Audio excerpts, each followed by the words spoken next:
Gateway Gamers podcast. Hello, welcome to Gateway Gamers podcast. My name is Bryan, joined as always by my friend RP. How are you today, sir? How's it going, man? What is that? My voice is a little gone, a bit. That's Yeah? all. Why? What'd you do last night? Anything fun? Don't worry about it. Anything fun? Yeah, I had a blast. I know you want to talk about it. Go ahead. I went and saw my favorite band, which a lot of people kind of, move on after, their early 20s and from Green Day, but they're my favorite band, and they came last night to Philly and played American Idiot and Dookie in full. That's cool. I like that these bands are doing that now, just playing a whole discography. Yep, they did. They did like two songs from their new album, and then they went right into Dookie. That's called Beer Run. What's that? That's called Beer Run. Whenever they play like a new song, like oh, really? You never heard that before? Like, no. So when you go to a concert and you'll see like Metallica, and they'll play like the hits, you like sit, and as soon as you hear it's like a newer song from like a newer album, you're like, all right, time to get a beer. And, like, that's when the beer lines are like the longest or during those songs. It's funny because the tour is called the Saviors Tour, which is their new album, Savior. So they start with the way they do it every show I've seen them. Whatever their new album is, they play the song. They start with that, and then they go into the hits or whatever. So they played two songs from the new album, went into Dookie in its entirety, then played like 3 or 4 other songs, one new one, and then a couple from the old ones, and then right through American Idiot, and then closed with a new one, and then Time of Your Life. So it was awesome. That's a great end. Yeah, that's how they especially always now end. with I know with X-Men. Deadpool. Yeah, It fit. so that's how they always end their their concerts with Time of Your Life. But they're my favorite band. They put on a hell of a show. It was my 7th time seeing them, and hearing those albums in full, there was a lot of songs that they usually don't play, so it was really cool. So if my voice isn't as it normally is, that's why, because I was screaming my head off for 2.5 hours. But they toured with Smashing Pumpkins. I was gonna say, I saw a lot of people there, and Smashing Pumpkins, and who? They did Rancid. Was somebody else there? Yeah, it was the Linda Linds, Rancid, Smashing Pumpkins, Green Day. Okay. But because of the storm, the Linda Lindas didn't get to play. Okay, no, that's fine. They're small. They have a song with Yo from the Yo Gabba Gabba show or something. So what a shame. What was awesome is since they didn't get to play, Green Day brought them out. Their set is 20 minutes. The opening act we booked. Yeah. Since they didn't get to play, there's probably like 1,000 people in the stands at that point, especially bad weather. Yeah. Because it's such a long show. It's like a 4-hour. The doors opened, or the show started at 5:30. Concert ended at 10:50. Yeah. So like so nobody's going in for the first act. There's 10 people there for the Linda Linda. Exactly. Yeah. Green Day brought them out middle of the set, right before they started the American Idiot, and let them play a full song. What a class act! And like, that's really cool. And he's like, they didn't get to perform earlier, so we're gonna. He's like, let's give it up for them. And then they went off stage and let them. They didn't even stand there. They gave them the entire stage. Class act. And that was really cool. And like that's groundbreaking for them. Like they are, like you said, there's probably 10 people there. Yeah. Earlier, now they have the entire stadium packed. Probably a beer run for a lot of people. Yeah. But it made I'm interested to hear more of their music now. Yeah, I was about to say that's how they get discovered, like that kind of stuff. Exactly. Like even just being on the bill. Yeah, for sure. But actually, then, like you said, everyone's there for Green Day, but then they come in the middle, and that's people that wouldn't have heard them earlier, hearing them now. And they were good. They rocked. I thought they were cool. But yeah, most people probably moved on from Green Day. But the stadium was packed. It was almost sold out. I like Green Day. Like, I listened to the album. I grew up with them. I like Smashing Pumpkins a lot. They were good live. I like Billy Corgan. Yeah, big Disney fan. Did not know that. Yeah, a big Simpsons guy. Is he really? Well, one of my favorite Simpsons jokes is the Lollapalooza episode. Homer's there because Homer's does everything. Yeah. And like he comes over and he's like, "Oh, Billy Corgan smashing pumpkins," and Homer goes, "Homer Simpson smiling politely." Like for some reason like that. I love The Simpsons. That makes me laugh. Like still, like I'll think about that whenever I think of Smashing Pumpkins. But this is a board game podcast. Yeah, this is a board game podcast. And speaking of, is there any Simpsons board games? Yeah, there's all like trivia, like Simpsons trivia, like Simpsons whatever. Simpsons having a huge resurgence though. So are they? Yeah, like Jack's Pacific is making a bunch of toys and putting out toys. And I like, love The Simpsons. Yeah, so still do. Like I watched all of they're on season like 30 now, but like I watched all of season 26, like the entire thing. I enjoyed it. I thought it was funny. I forget where the it's just impressive. Where it's still stopped, going. Like in kind of. It's not peak. Like it's not. It's never going to get better. It's still good. It's just like it's a 22-minute cartoon. Like, you have to be really dog crap to be like bad. Yeah. But it's anyway, just a staple. I just didn't. I haven't seen a board game, so maybe they'll put one out. Who knows? I would say Prospero Hall, but Yep. They got dissipated. But anyway, it actually kind of fits. Since you want to bring up the concert, and I had a question for you, but I think I'll ask another one. Okay. If you could go back in time, what's like your dream, like concert? Like what 3 bands? Like let's say you go back in time and you grab these people, and you make a opener, a mid, and a close. They can all be like the same level. Yeah, whatever, whoever you want. You can go. It would be alive or dead. Just grab them, throw them on your tour. Queen. Okay, is what your probably the mid. Okay. Close is the Beatles. Okay. Because they're like just because they're the freaking Beatles. It would be amazing to see them. And then I don't know, maybe because I love the Eagles and they're still touring. Okay. But That's I love a football team, but yeah. So. I love Glenn Fry. Okay. And he passed away. So maybe. So there you go. Yeah. But maybe Frank Sinatra open. Okay. I would love to see all Blue Eyes.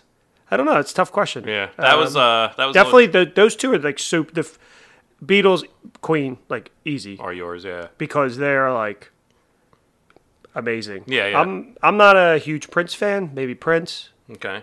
Not really a huge Michael Jackson. Maybe Michael Jackson as an opener. That's a good like one. he's a entertainment. That's not an opener. That's like I know he's up there with the Beatles. But like no, he is. He's like one of the biggest. No, I'm saying literally like they're playing and he's just. Yeah, moonwalking. He's one of the biggest superstars of all time. Controversies aside, probably him. Like, and there's a good documentary. A little tangent. That's all. Okay, good documentary about We Are the World on Netflix. Amazing. It was so good, and the stories about him and that just from the music standpoint of like his talent musically, and I think that I'm, like I said, not a huge Michael Jackson fan. Obviously, I like a lot of his songs, but he's a weirdo for sure. Super weird. But talent. How about you? So this was always my Tinder question. Oh, okay. Whenever I would go before you met your loving and beautiful wife. Before I met my wife. This is always like the icebreaker. So I have. It was always like the White Stripes open, just because I really like. Are they dead? The white. No, but like they're not together anymore. I like the White Stripes too. So that would be my opener. It's almost identical to you. It was Queen was like my mid with Bowie. I would take Bowie and Adam and have them in there. Play under pressure. Yeah, and then Beatles close just because I'm a huge Beatles fan. Yeah. But that was always what it was, and then these girls would be like, "Oh, Beyonce," blah blah blah. But I'm like, okay, like she's alive, but I guess. Yeah, she's alive and still touring. Like you're asking like people that like you can't. I mean, I guess. But that's what I knew. I was like, if some girl was like Lady Adele, blah, blah, blah, like or Lady Annabella, named like 3 country girls, I'm like, this is not gonna work out for me. Or like 3 Rascal artists. Flatts. Honestly, true dream lineup would be probably just swapping the first act with Green Day and then just letting it roll. There you go. Mumford & Sons is great live too. Yeah. You have your concert. There you go. Green Day, Queen, Beatles. Mine's similar. White Stripes. We have 2 like a live artist just opening. But I had another question. Maybe I'll ask it later. The reason I'm asking about time travel and whatnot is because I have a super fun game for you. Is it Back to the Future? No, we played Back to the Future. It wasn't that great. I know. We should go back. I enjoy this game a lot. Okay, sorry. Yeah, go ahead. Sorry. Back to the Future. I'm not going to give it to you. I like this game a lot. I played it solo. I played it with a few other people. I'm very curious how you feel about it. Okay. You don't know what it is. So help me with a drum roll. Trekking through history. So this is from Underdog. Is that Kang? You made me look as if Kang would actually be in the game. It's not an IP game. You did look! That's Mahatma Gandhi. Oh, Trekking through histories from Underdog Games, plays for 1 to 4 players, 30 to 60 minutes, 10 and up. You want me to hit you with some back of the box? back of the box. Read me the back of the box. Thank you, Preston. Wayward Tours welcomes you to your time travel vacation. You're about to go on a 3-day tour of history, traveling thousands of years in a time machine to experience great moments from our past. Each day, you'll visit a series of historical events, spending a different number of hours at each. Along the way, you'll score points by sticking to your travel itinerary and visiting dates in chronological order. Okay. So, besides Kang being on the cover, what are you getting from this? How much history do you know? Are you like a history guy at all? Not really. I enjoy American history, like early, like revolutionary. Okay. I'm not well versed, but I find it all incredibly interesting. Okay.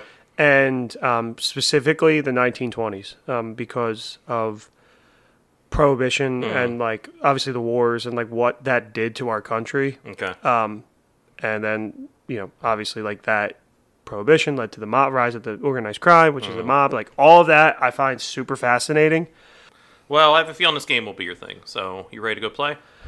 Yeah. All right, let's go. And we are back from our vacation through history. We trekked through history. What do you think about this game after your initial kind of playthrough? Like, what's your feelings on it? I liked it. Yeah. I did like it. It's simple, easy. I got intimidated at first because we were looking at the cards. And this is credit to the company that made this. The back of the cards for each event, as you trek through history, has a paragraph about what it is, so you can learn. And so when I first saw that, I was like, oh, great, I got to read all this. And I was like, not about it at all. However, you don't have to read. You don't have to read anything. Yeah. It's just symbols, numbers, and spaces. And I think that is great for what it is. And it's cool because the way that this works. And I actually was surprised. I was genuinely surprised that I enjoyed this game. Yeah, it is funny because you literally don't have to read anything. No, like you don't. You could just play this with just the symbols. And that's what I like about like things that use history. It's just the event. Not that I like, but it's like a simple way of like, oh, this is cool. This is a cool way to weave in like big historical events without making me feel like I'm learning or having to read a ton about the event and like that drives the outcome or something like that. Yeah.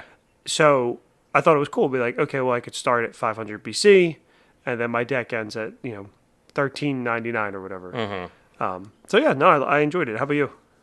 I love this game. I do. Like, I truly love this game from bottom to top. Like, this is a game that is staying in my collection for sure. I think this is a great gateway game. Absolutely. Like, just kind of, we're going to talk about more, but I think this is a wonderful... What is the price point on this? Price point is probably around 50. Probably... these components aren't worth it. We've played games that have been more expensive that offer less. Agreed. Okay. Yeah, no, the artwork is beautiful. Yeah, not even just the artwork. Every component in this box, the insert for all the to put all the components. Yes. Like it's all. This is the dial, the cards. I know I'm jumping ahead in what we normally do, but the artwork. That was why I was like, oh, this artwork's really cool. Sorry. No, don't need to apologize. Yeah, everything about this game is the quality, the components, art, like, is fantastic. I think this is easily $50. I've spent more for less.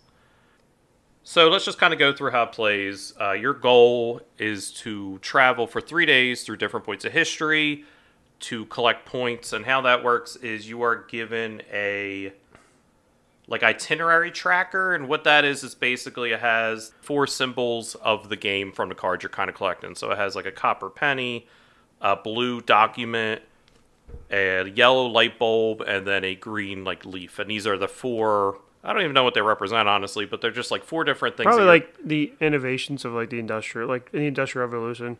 Kind of like the big moments. Tesla's light bulb. There's a light bulb that looked like the Declaration of Independence. There was a woman's head, which I don't know if that's just like sculptures. There was the greenery that kind of looked like what Romans like used to wear in their hair, and then diamonds. Yeah, I'm sure it represents like you said, progression. So yeah, that makes sense. But these are the 4 symbols you're collecting, and then you get an itinerary chart, and it's just empty spaces that you're placing these tokens in as you're getting cards. And then when you cover a certain spot on your itinerary, you might get like 3 points if it says a 3. You might collect some of the crystals that help you in the game. So your goal is to kind of fill in this itinerary as you're playing. That's the end goal, kind of each round to get you the most points. So what it is, it's basically a neoprene mat is laid out. Beautiful neoprene mat.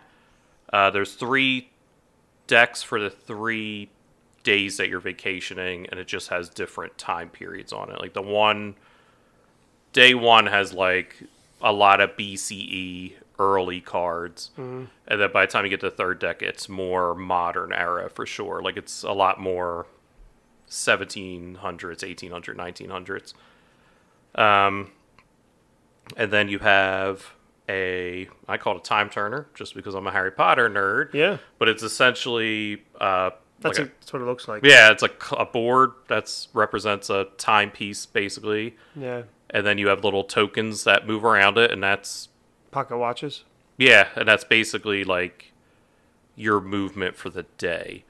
The cards that are splayed out, as we kind of said, have different eras on them, starting with like BCE. Yeah, but you know what? Sorry to interrupt, but like there was 3 different decks for 3 different rounds.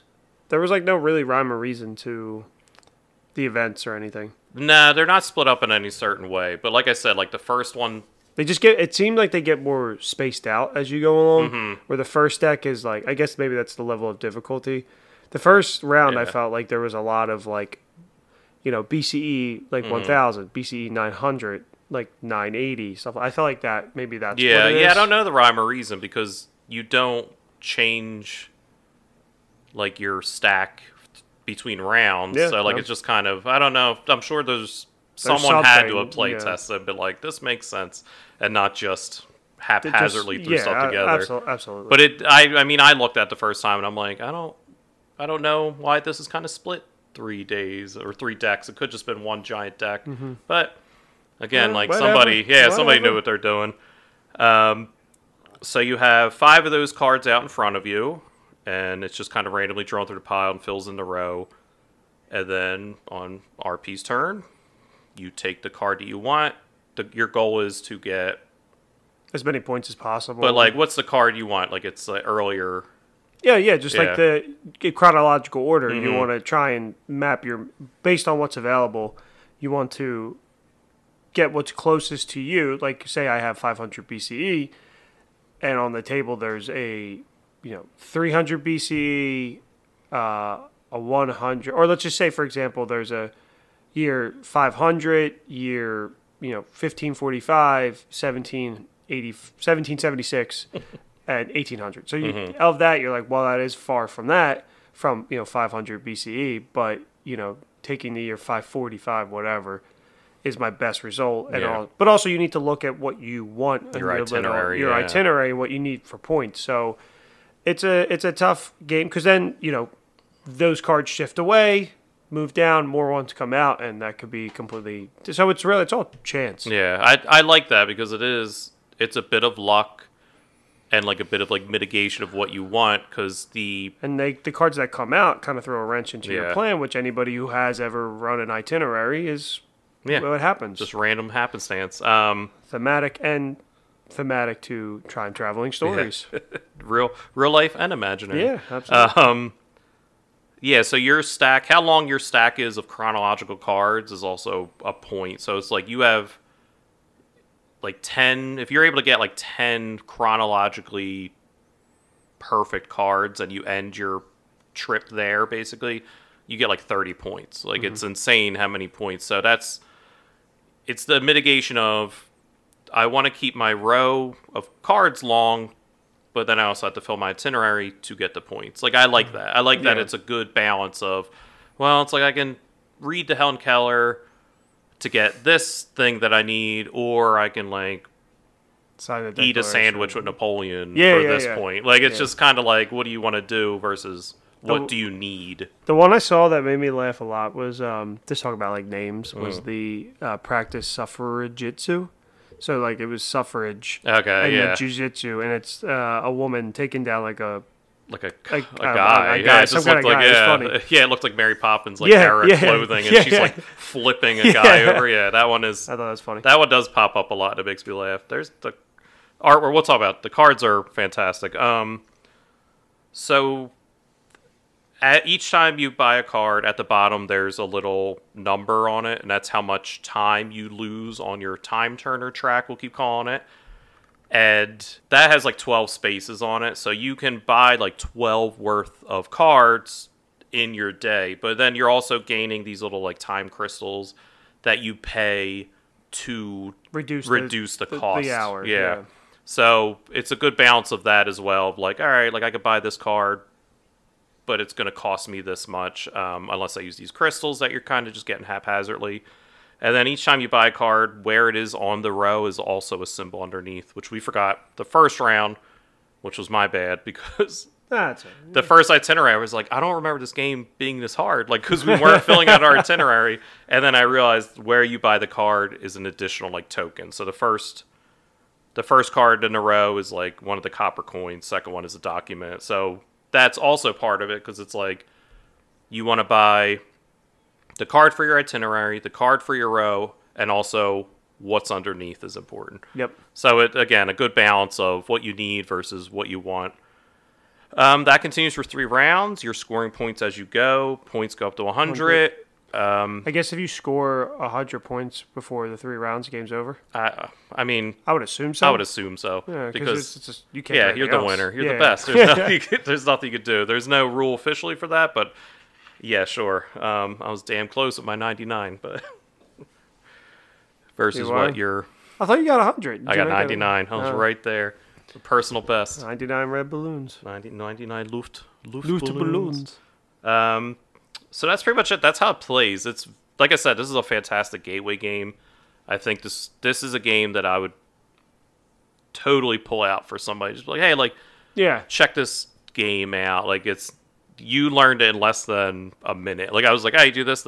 You get these symbols. That's it. Yeah. He's got them in chronological order. That's the hardest part to remember sometimes because you're like, ah, damn it. Yeah. And I was like, BCE goes up. Like you got to remember. And like, I was like, I'm an idiot. Yeah, but it's that every time I played it versus because you could play the solo. I was doing the same thing. I was like, oh my god. I was like, it's a bunch of BCE cards. I can't. I was like, oh, that's right. Like it goes down like as your BCE. But yeah, that's the way it plays. That's the way it scores. Like we were kind of talking about, the artwork for this is fantastic. I want to shout out the artist, Eric Hibbler. Ah, the Hibble man. Yeah. I don't know what else he's done, but I love the artwork for this game. Like you were saying, the cards are fantastic. Like you kind of know what's going on. I want to highlight some of the cards. So the one we came across was like Excavate the T-Rex Zoo. It happens in 1990, and it's just a woman excavating. Like, you know what it is. And then, like RP was saying, like, you flip it over, and if you're curious, you can read what the event is. And I, as the teacher in me, loves that. And when you and I playing 2 players, like, it was a lot quicker, the rounds. When you're playing, like... that's a great point. That's a great point. When you're playing, like, a bit more people and there's downtime, you go, like, oh, what is this? Or what is this? Because there's a lot in this game that I didn't know. And I actually learned stuff from this game, kind of being like, oh, what's this? What was the one? I have it. It was the dog one. Oh, I don't have it in my hand. It was, like, Pet the Loyal Dog of whatever from, like, 1942. And, like, I flipped it over, and it was, like, this dog that's in I think like Japan or something, and their master like died, but this dog went to the same bus stop every day and like waited to the point where now there's a statue for the dog, like in real life. It's like this loyal dog. Yeah, and I learned it from this game. I looked it up. That's learned, cool. Yeah. So as a teaching game also, like it's fantastic. Just kind of read. So I like that. All right, so let's just kind of break the game down how we kind of usually do. We'll start with theme. Yep.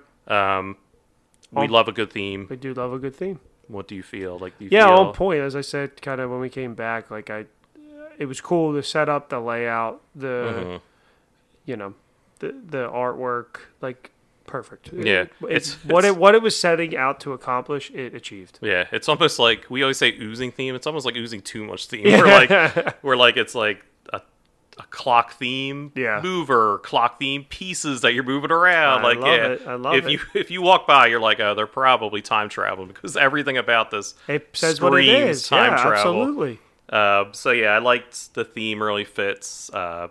The locations that they kind of picked were good. It's a good balance of like them walking on the moon, the signing of the Declaration of Independence, and then like really obscure, like running with the mammoths or something. Yeah, like history stuff. Yeah, I like that's not just American history. Yes, like it's absolutely, it's everything. A lot more.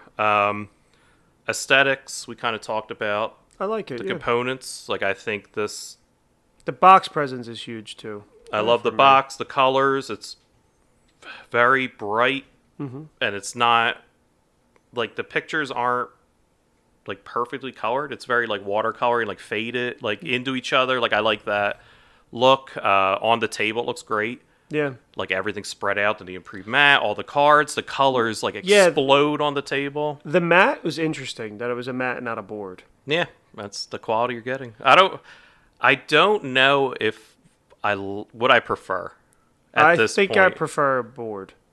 Yeah, I don't know. Dude, not that it matters. It doesn't. And that's what I'm in the same boat where I'm like, if this was a board, it doesn't. Would it cost less? And like, I think a board would cost more. You think it would cost more than Mat's rubber and print. It's cheaper. I don't know. It's a nice neoprene board. I don't know, but I guess it's just interesting because all the other components are like a wooded or I'm not saying it's not well made, but there's a different quality of printed mat. But mats are interesting because there's another company that does like little mats, and I'm just like, I don't know if I like this. Like, I don't know. Yeah, it's very indifferent. Where I'm like, this is fine, but if this was a board, would I care? If this was a board, like you said, I wouldn't care. I would just be like, oh. But when I pulled out, it was a mat, and I rolled it out. I was like, oh. It's not like it's like there's a reason for it. Maybe other than just cost, which...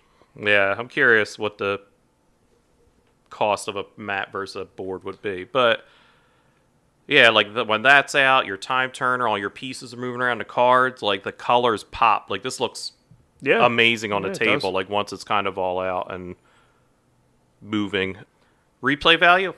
I played this game a ton. Yeah, like solo, I played it with people. Like it has a really good solo mode.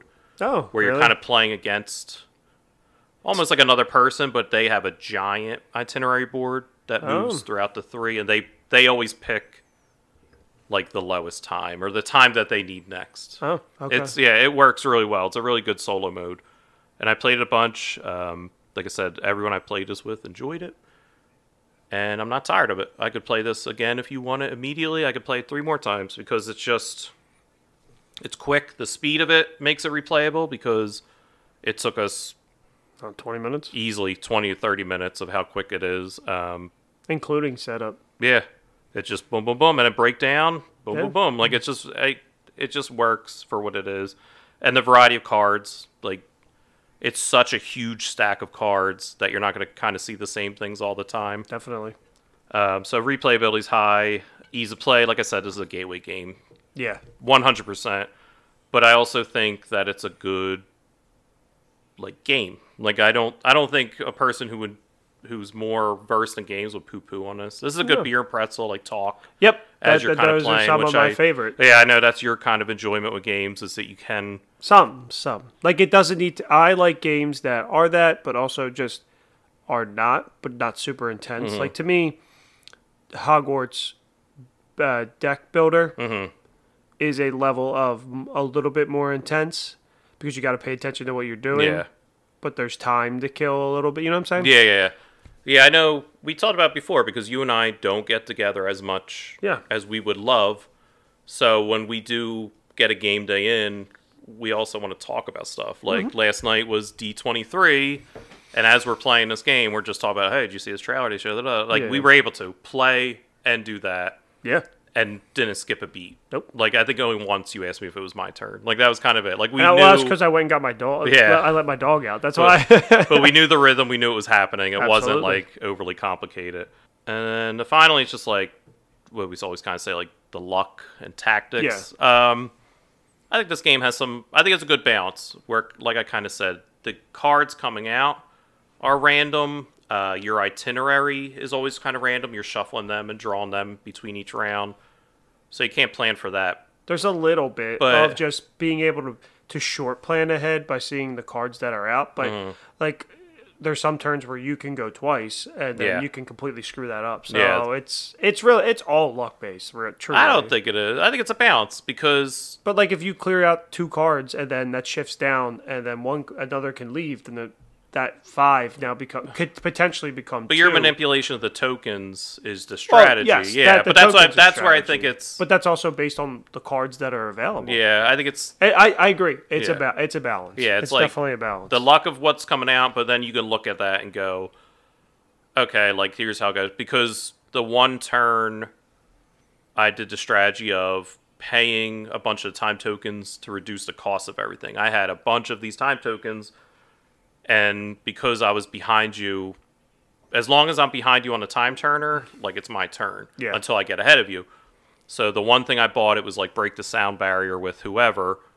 It's a 4 cost. I used 4 of my time crystals to make it 0. So I stayed behind you on time turner. And then my next card I bought was a 1.1. Yeah. So I moved 1, stayed behind you on time turner. And then I bought another card that moved me to the end of the track. Yep, and then the card shifted down. Like, it's just... Yeah, then it was random what came out, but yeah, my manipulation of it is how... What I say is, like, the strategy of it. Yeah, okay, that's fair. It's not completely... But then it's, like, my side of it. Your strategy did that, but then But then I guess, your strategy is driving that. If it was... Yeah.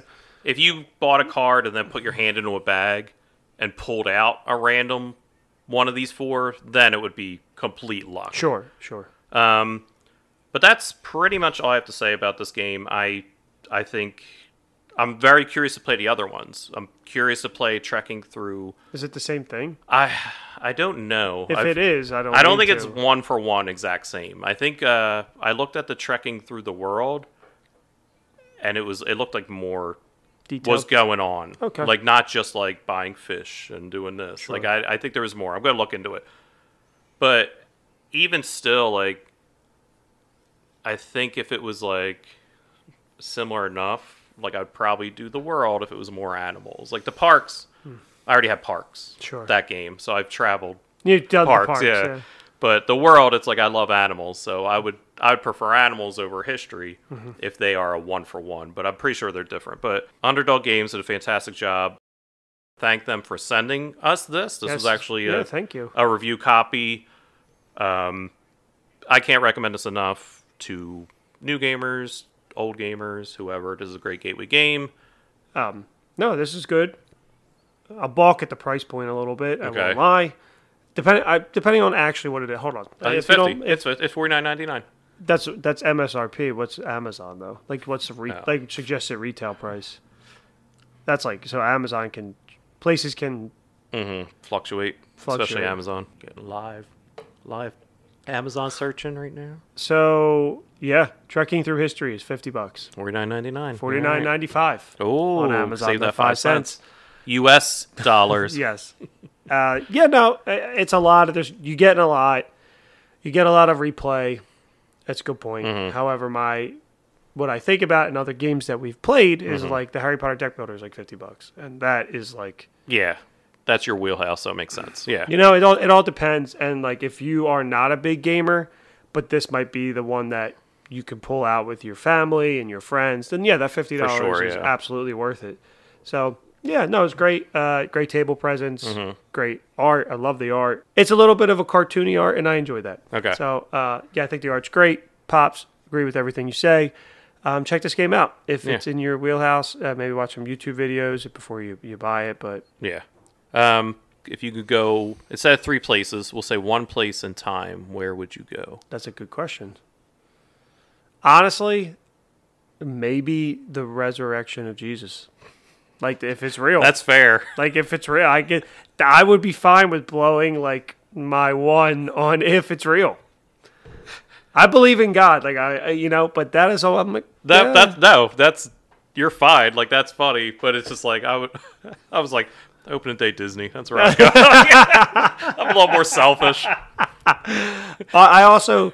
But like, that's if I had to pick one.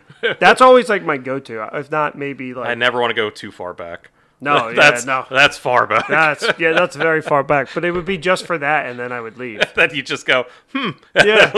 I guess the stories were true, or not true. Well, Disney opened a day. That's where I'm at. I also have fun. I also had a thought of like when Star Wars came out, like being able to see that in the theater, like first of its kind or something like that. Yeah. So fun stuff. Opening day Disney too. Sure. Spectre's heavy. And I'm the Disney adult. I'm literally staring at you, and I was like, "Oh, it'd be funny if you said Disney because we picked the same concert." And you're like, "I'm gonna go back and the time of Christ." So anyway, thank you for listening. Be sure to check out next week. I have a special guest on. We're going to talk solo. If I'm talking about solo games, obviously I had to have someone on because that makes sense. Yeah, absolutely. And he's also replacing RP. So for good. So yeah, this is my last episode. Yeah. No. All right. Well, thank you for listening. Be sure to check us out on Instagram, X, Facebook, Redbubble, TeePublic for merch. Buy a shirt, buy a sticker, help us out. And thank you so much. Yep. Bye. Bye.